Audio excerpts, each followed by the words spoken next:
We're just sitting here drinking coffee and trying to get ready, and Taters is aging before my eyes. I think she just had her first cramp ever in her life.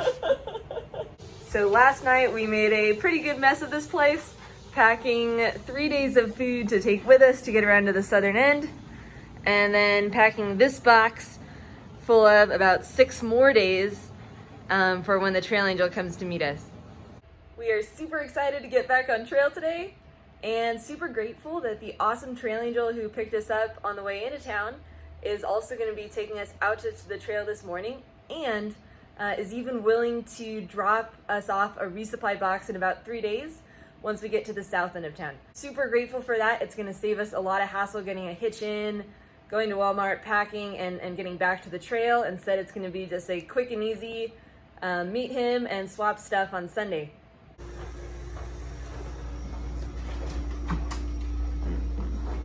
And we are just waiting for a ride back to the trail.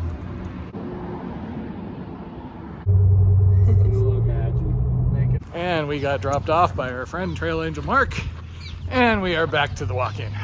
Slightly happier, having had So much rest, so much food, so much coffee. Not enough coffee.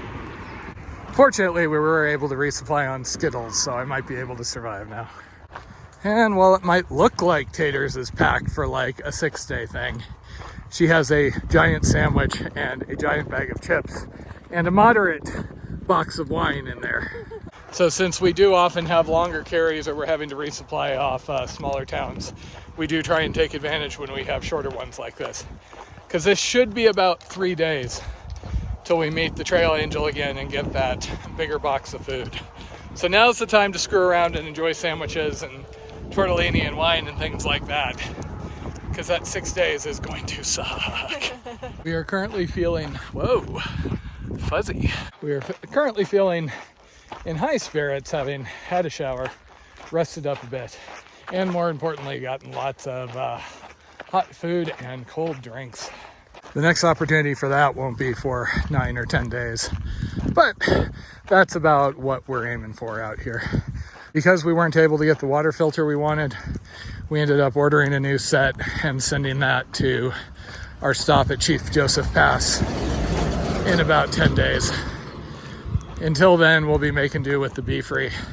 But personally, I am in a hurry to switch back to a Sawyer or a K9 or the Quick Draw by Platypus, just because I've had better luck with those holding up over time. Also, since Jen uses the dirty bottle method and I use a C-Knock, that fits the threads of the Platypus Quick Draw or the Sawyer Squeeze. So we basically have to carry extra stuff for this stretch using the Be Free. Yes, I know the Be Free comes with its own bag that fits, but those bags are notorious for starting to leak quickly. Previously, I had a Hydro Pack, which would fit the threads of it, but again, I've just had much better luck with the Sawyer and Quick Draw. The next couple of days are going to be in the high 80s out here, which seems to be better than a lot of the rest of the country is doing. Because when I got reception and checked the news, it was all about all the heat waves and heat issues around. Hopefully we'll have some tree cover, and it does look, at least for today, like the water is going to be relatively constant. And then after that, we're going to have some 15-mile carries here or there.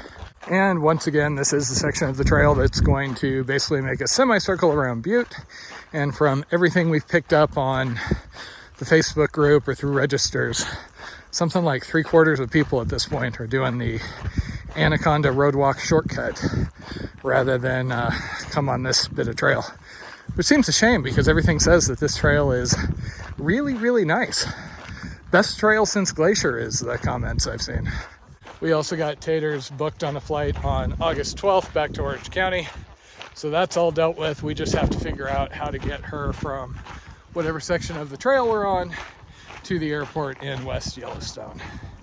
Her birthday is right around then, so we usually try and find some place to get a hotel, spend a night together before she leaves. And also, obviously, I have to have somebody send the Nemo Hornet I'm going to be using for the remainder of the trail, and then we'll send out the 6 Moon Haven that we're currently using.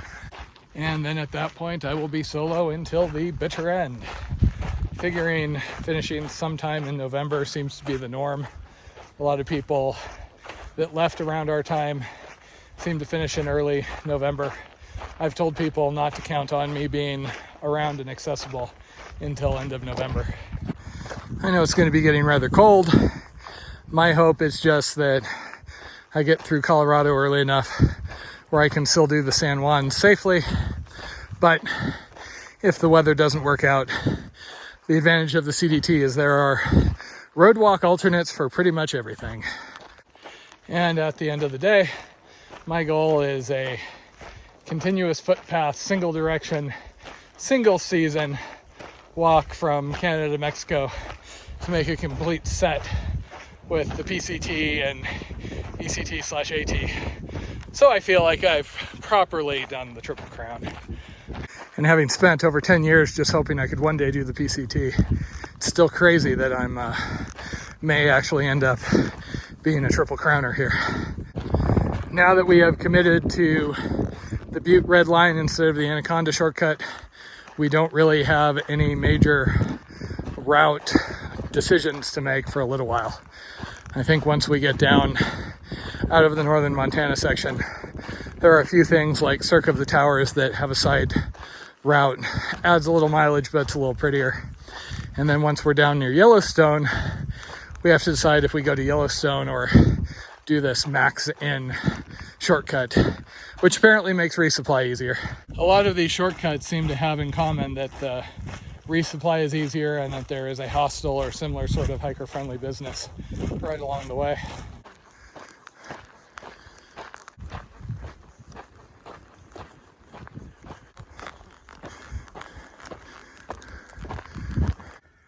Unfortunately, while my feet did heal up a bit, I'm still getting those abrasions on the inside. We eat a little bit differently on the first day out of town. This is really pretty up here with all the boulders and trees.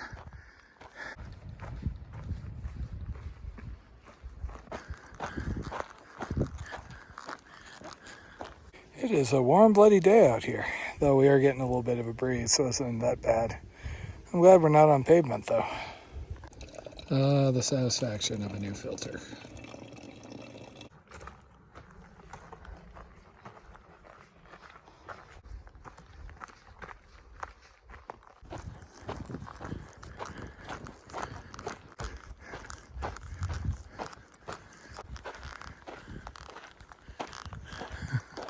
Well, this is in disappointing shape.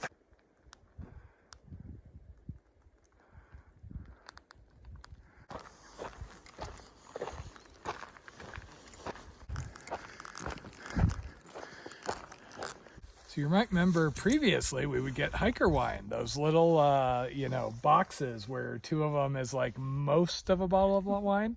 Well, I sent taters to the store, and what did she come back with and pack in? A freaking liter of wine.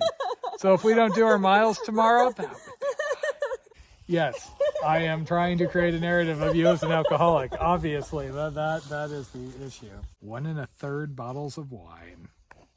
So yes, I may have gone a little bit overboard as far as bringing in fresh, heavy food, but we had been so long without a fresh dinner, it seemed like it was worth it when I was at the store the other day. So this is one of the favorite meals that we used to make on short-term backpacks.